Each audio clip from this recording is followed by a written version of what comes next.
welcome to Let's Build Success Together. I want to start off by talking about, actually today we're going to talk about the housing market. It is something that I work with every day, and these are just some of my opinions as to what's going on in the housing market. A lot of people don't really understand much about the housing market or how it works or how it affects you whenever they say, interest rates are going up and stuff like that. So I'm going to go through a brief, couple of videos over the next few days talking about the housing market, how you get impacted by the housing market, and how you can take advantage of the housing market to make sure that you're always coming out on top when things start to happen. So we're going to start off just talking about the interest rate. Why is the interest rate rising? How does it impact you? What does it mean for you when the interest rate does rise? And how do you take advantage of it? So first, in order to kind of get into that, we're going to have to dig a little deeper as to the cost of money. And what I mean by that is whenever you get a loan from a bank for a mortgage or whatever, there is a cost to that bank. So the bank is actually paying money for that loan. Now they're not paying nearly as much as you, but normally they're taking money that is in savings and they've increased the value of that money. So what happens is if you put $10 into a savings account, what the bank does is they take that $10, they go to the Federal Reserve, and with that $10 they create $100.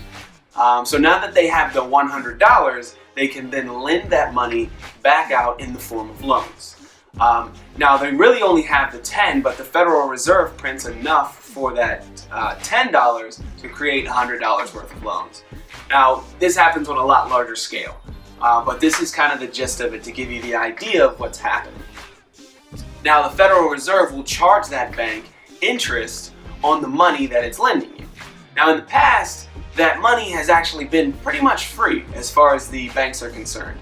The Federal Reserve has lent out tons of money in order to create this economy and keep the economy going, because our economy pretty much runs off of loans and banks and all kinds of stuff like that. So in order for the bank to be able to lend money, the Federal Reserve has to print the money so that the bank has the ability to lend. So the system was created to be able to do that, and it does help, and it gives us that American dream, if you will. Now the bank for a long time, again, has not been paying any interest.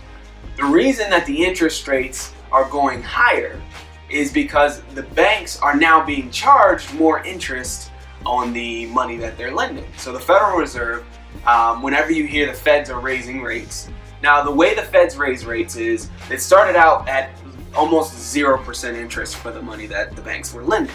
So while the banks are charging you 4 or 5% interest on your house, since we're talking specifically about the housing market, for a while charging you 3%, 2% interest on your house, right? Not even a year ago. We're at 3% interest. So while the bank is charging that, the Federal Reserve is charging almost nothing for that same money. So the bank is making hand over fist, but the government is making almost nothing.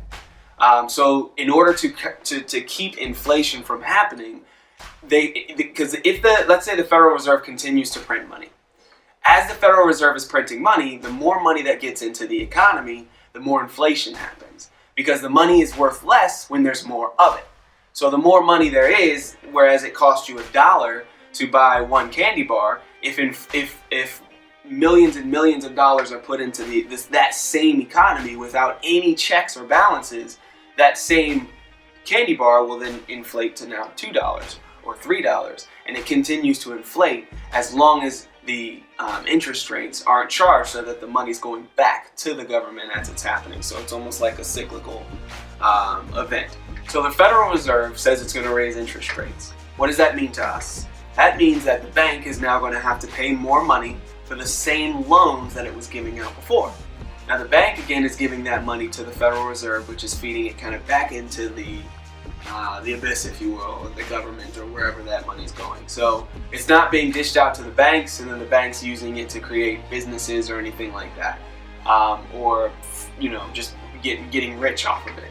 What's happening now is the banks now have to give some of that money back to the Federal Reserve, which keeps the inflation at a minimum. Now, as the Feds raise the interest rate, your interest rate will follow, because the bank is not going to take for the 50 cents it was making on every dollar that you gave, it's not going to now take 40 cents on that same dollar.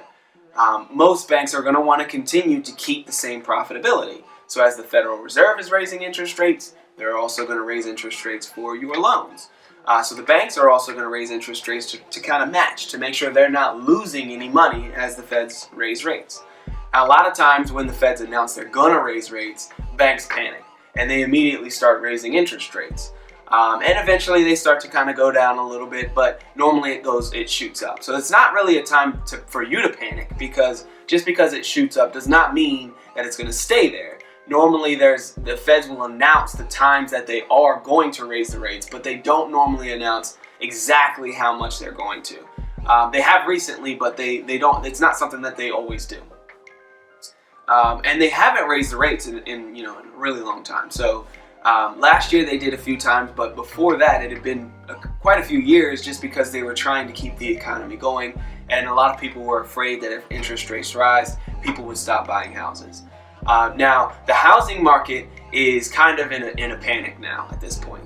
A lot of people are buying simply because they don't want to have to pay that higher interest rate, which is kind of a smart thing to do. I mean, if you can get an interest rate at 3% a year ago, it would have been really smart if you had known the interest rate was going to go this much higher to buy then, because now 4% is a norm, and we're getting to where 5% is a norm. And 5% before, when it was 3, sounded a lot higher. But in comparison to 20 years ago, where 20% was a norm or 10% was a norm, 5% still sounds pretty good.